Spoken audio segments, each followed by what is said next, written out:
रहिया हो। सदगुरु कबीर साहब की युक्ति बड़ी सटीक होती है और उनकी युक्ति ऐसी होती है कि मानव को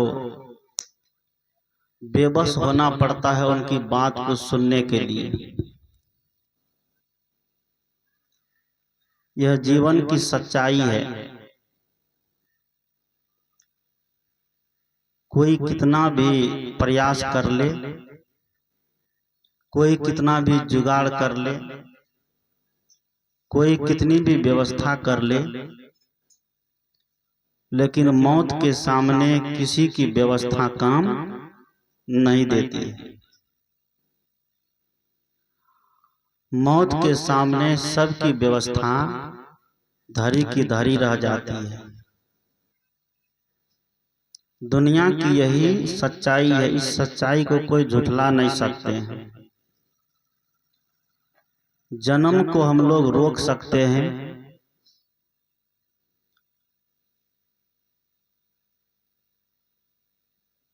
जन्म को हम लोग थोड़ी देर के लिए टाल भी सकते हैं, लेकिन मौत को नहीं टाल सकते। शरीर इतना नश्वर है, इतना नाशवान है। थोड़ा सा ठोकर क्या लगेगी तो बस इसका राम नाम सत हो जाता है। कबीर साहब ने कहा है, या तन कांचा कुंभ है लिए फिरे थे साथ, टपका लगा फूट गया कछु नहीं आया हाथ। कबीर साहब कहते हैं यह शरीर कांचा कुंभ है, कच्चे मिट्टी का घड़ा। मिट्टी का जो कच्चा बर्तन होता है उसमें कोई पानी भर के रख दे, कितना देर तक रहेगा? बहुत देर तक वो रहने वाला नहीं है। कबीर साहब कहते हैं ठीक उसी तरह यह शरीर है, मिट्टी का कांचा बर्तन है और इस मिट्टी के कच्चे बर्तन में बहुत सारी चीज भरे हुए हैं। खून भरा हुआ है, मांस भरा हुआ है, मल भरा हुआ है, बहुत कुछ भरे हुए हैं ना। सदगुरु कहते हैं कि कहाँ ठोकर लग जाए या मिट्टी का बर्तन फूट जाए और सारा आइटम जितना अंदर में है सब निकल करके बाहर आ जाए, कोई ठिकाना इसका नहीं है। इसलिए संत समझाते हैं कि शरीर के ऊपर कभी भी किसी भी व्यक्ति को गर्व नहीं करना चाहिए, घमंड नहीं करना चाहिए, गुमान नहीं करना चाहिए। जिस व्यक्ति को शरीर पर घमंड होता है, जिस व्यक्ति को शरीर पर अहंकार होता है, शरीर पर गुमान होता है, उस व्यक्ति को या तो हॉस्पिटल में भेज दीजिए या शमशान घाट में भेज दीजिए। हॉस्पिटल में उस व्यक्ति को भेजिए जो व्यक्ति अपने शरीर पर घमंड करता है, गुमान करता है, बल पर हो, सुंदरता पर हो, ऐश्वर्य पर हो, जवानी पर हो। हॉस्पिटल में जाते जाते उसकी सारी जवानी उतर करके नीचे आ जाएगी। इसलिए कहते हैं यह जवानी है 2 दिन का सपना, ढूंढ लो कोई महबूब अपना। यह जवानी अगर ढल गई तो हाथ मलमल के क्या करना पड़ेगा? हंसना पड़ेगा, रोना पड़ेगा। रोता है ना। जिसकी जवानी ढल गई है, जो बुढ़ापे में आ गए हैं, जिनके बाल मुछ पक गए हैं, जिनके घर में बाल बच्चे उनसे बात तक नहीं करना चाहते हैं, उनसे जाकर पूछिए कि उसकी जवानी कहाँ गई। वह अपनी जवानी को कितना अब सजाता है, कितना संवारना चाहता है, लेकिन होने वाला है? नहीं होने वाला है। इसीलिए सदगुरु कहते हैं हमारे जीवन की सच्चाई यही है कि मौत निश्चित है।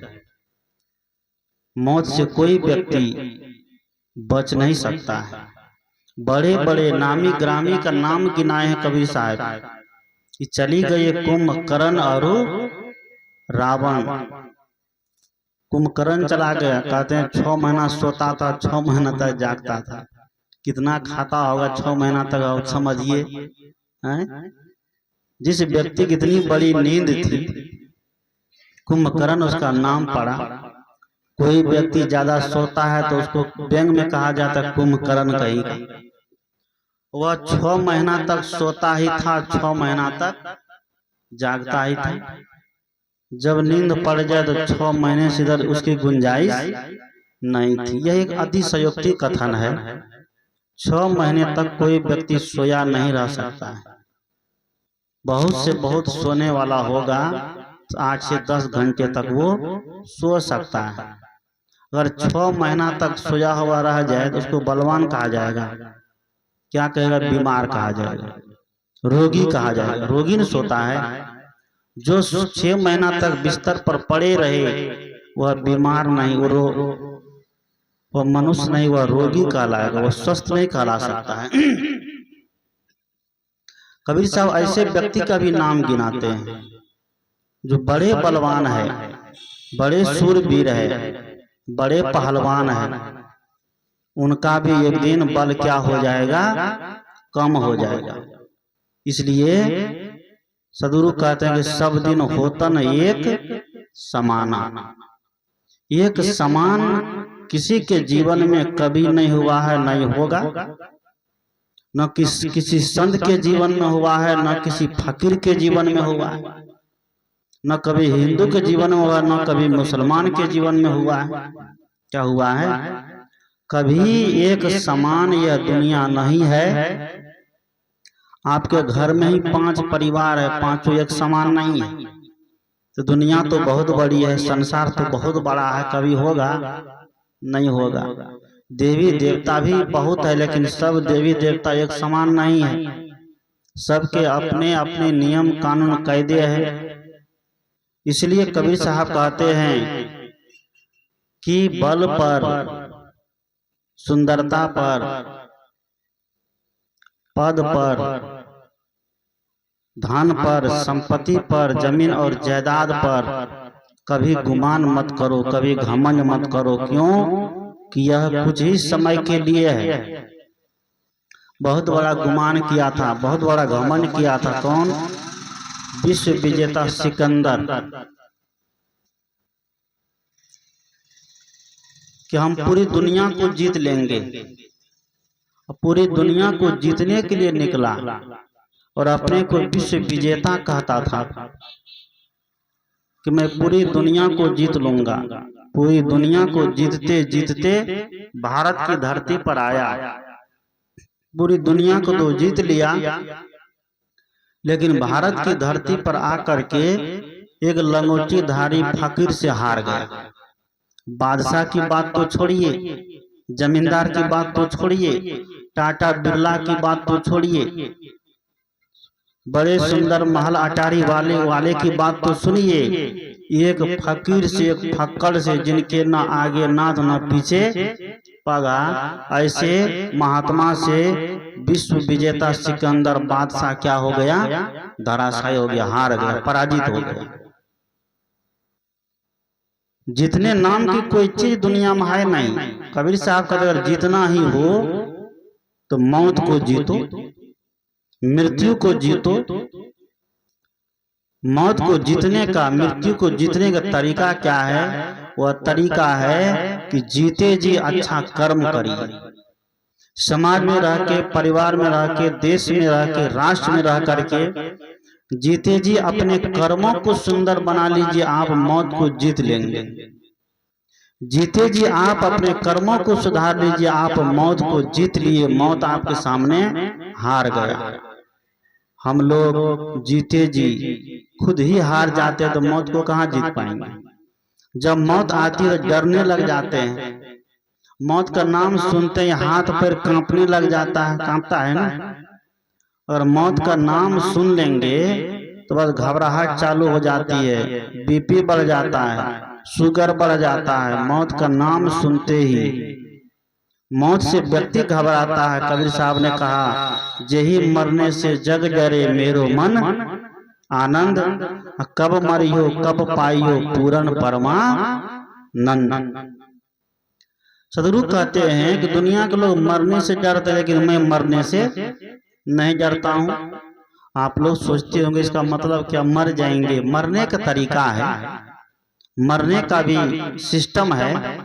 मरने का सिस्टम यह है, मरने का तरीका यह है कि जीते जी गलत आदत से मर जाइए, जीते जी गलत खान पान का त्याग कर दीजिए, जीते जी गलत विचार का त्याग कर दीजिए, जीते जी गलत कर्म का त्याग कर दीजिए, जीते जी एक दूसरे को सताना, एक दूसरे को दुख देना, एक दूसरे को परेशान करने की भावना का त्याग कर दीजिए।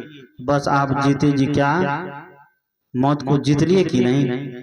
आज दुनिया के जितने महापुरुष है, चाहे जिस किसी भी महापुरुष का नाम लिया जाए, सारे महापुरुष अपने जीवन काल में रह करके एक सुंदर कर्म करके समाज को एक सुंदर संदेश दे करके इस दुनिया से शरीर से तो चले गए, लेकिन जाने के बाद भी आज हम लोगों के दिल और दिमाग में क्या है, जीवित है। हम उनका नाम लेते हैं, हम उसके नाम पर श्रद्धा सुमन समर्पित करते हैं। क्यों? वह जीते जी खुद तो जिया, लेकिन दूसरे को भी जीने का अधिकार दिया। आज हम कहते हैं हम खुद जिए, हम खुद अच्छे से मौज का जीवन जिए, लेकिन बदले में दूसरे को हम परेशानी दे रहे हैं। हम खुद अच्छा से जीवन जीना चाहते हैं, हम खुद सुख से जीवन जीना चाहते हैं, लेकिन बदले में दूसरे को दुख देना चाहते हैं। तो ये कोई सुख से जीने का तरीका नहीं हुआ। हमारे यहाँ की भावना है वसुधैव कुटुम्बकम, जियो और जीने दो, जियो और जीने दे की भावना हमारे देश की रही है। न किसी को परेशान करो, न किसी को सताओ, न खुद परेशान हो, न खुद परेशान करो। इसलिए मोहम्मद साहब ने भी कहा था कि परेशान करोगे तो परेशान किए जाओगे, लूटोगे तो लूटे जाओगे, दुख दोगे तो दुख दिए जाओगे। इसलिए ऐसी भावना को छोड़ दो। ऐसी भावना को जब छोड़ दोगे तो संसार में अमर बन के रहोगे। संसार में कभी व्यक्ति मरने नहीं देगा। दुनिया से जाने के बाद भी आपकी गिनती अमरता में की जाएगी। इसलिए सदगुरु कबीर कहते हैं कि चली गई कुंभकर्ण और रावण, चली गए राम रखन लखन चारों भैया, यहाँ कोई ना रहिया। हम लोग चाहते हैं कि कभी नहीं मरेंगे, मरना तो पड़ेगा। जब तक नहीं मरेंगे तब तक कल्याण नहीं होगा। मरना कैसे है? शरीर से मर जाना कोई मरना नहीं है, शरीर का मौत कोई मौत नहीं है। जीते जी इस शरीर को ज्ञान और विवेक से छोड़ देना, ये असली मौत है। जीते जी इस शरीर में रह करके ये समझना कि शरीर मेरा नहीं है।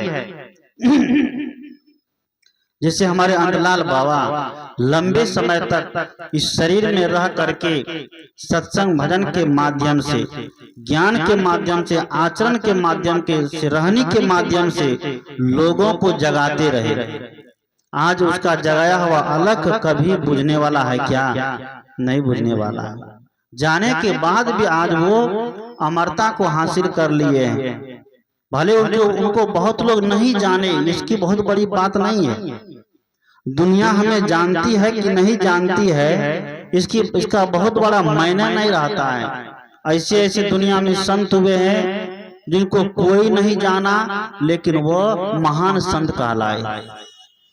लेकिन ऐसे ऐसे भी संत है जिसको सब लोग जानते हैं, पूरा टीवी पर आते हैं, टीवी पर छाए रहते हैं, लेकिन उसका भी जीवन उतना ऊंचा नहीं रहता है, उतना दिव्य, उतना पहुंचा हुआ आचरण संपन्न, रहने संपन्न वो नहीं बन पाते।